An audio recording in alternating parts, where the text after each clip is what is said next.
IT ప్రపంచ దిగ్గజాలైన IT కంపెనీలు ఈరోజు నడుస్తున్నాయంటే ఆ కంపెనీల సీఈఓలు మన ప్రాంతంలో చదువుకున్న వాళ్ళు ఈరోజు వరల్డ్ బ్యాంక్ చైర్మన్ సిఎండిగా ఉండే Ajay Banga studied in Hyderabad public school.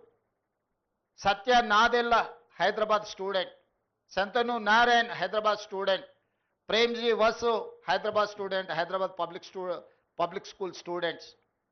ఈరోజు పెద్ద పెద్ద గ్లోబల్ కంపెనీలకు సీఈఓలుగా మన దగ్గర చదువుకున్న విద్యార్థులు ఈరోజు ప్రపంచంలోనే గొప్ప కంపెనీలకు ఈరోజు సీఈఓలుగా రాణించారు.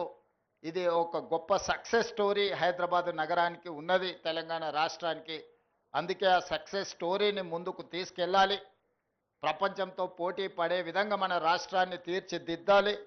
తెలంగాణలో ఉండే నిరుద్యోగ యువకులకు లక్షలాది ఉద్యోగాలను ఈరోజు ప్రైవేట్ పరిశ్రమలలో కల్పించాలి. ప్రభుత్వ ఉద్యోగాలే కాదు, మిత్రులు శ్రీధర్ బాబు గారు చెప్పినట్టు తెలంగాణ రాష్ట్ర ప్రభుత్వము ఇప్పటి వరకు 75,000 ప్రభుత్వ ఉద్యోగాలు ఇచ్చింది.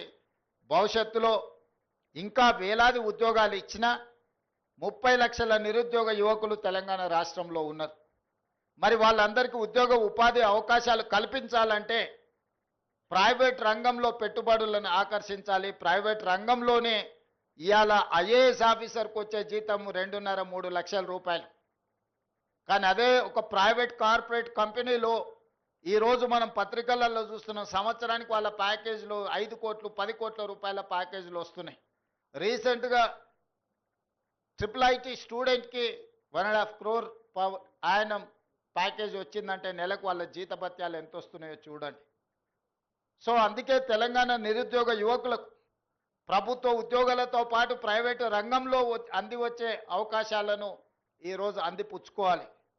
100 సంవత్సరాల పైగా చరిత్ర కలిగిన ఉస్మానియా యూనివర్సిటీని ఈరోజు పునరుద్ధరించడం ద్వారా పెద్ద యూనివర్సిటీలతో మనం పోటీ పడే విధంగా మన ఎడ్యుకేషన్ ఇన్స్టిట్యూషన్స్ని ఈరోజు అభివృద్ధి చేయాలనుకుంటున్నాం.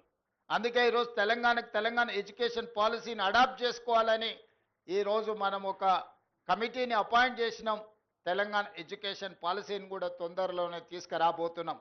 యంగ్ ఇండియా స్కిల్స్ యూనివర్సిటీతో పాటు young India sports university, young India integrated schools, ఇవన్నీ కూడా తెలంగాణ రాష్ట్రాన్ని అభివృద్ధి చేయడానికి భవిష్యత్ ప్రణాళికల కోసం ఈరోజు తెలంగాణ రాష్ట్ర ప్రభుత్వం ముందుకు వస్తున్నది.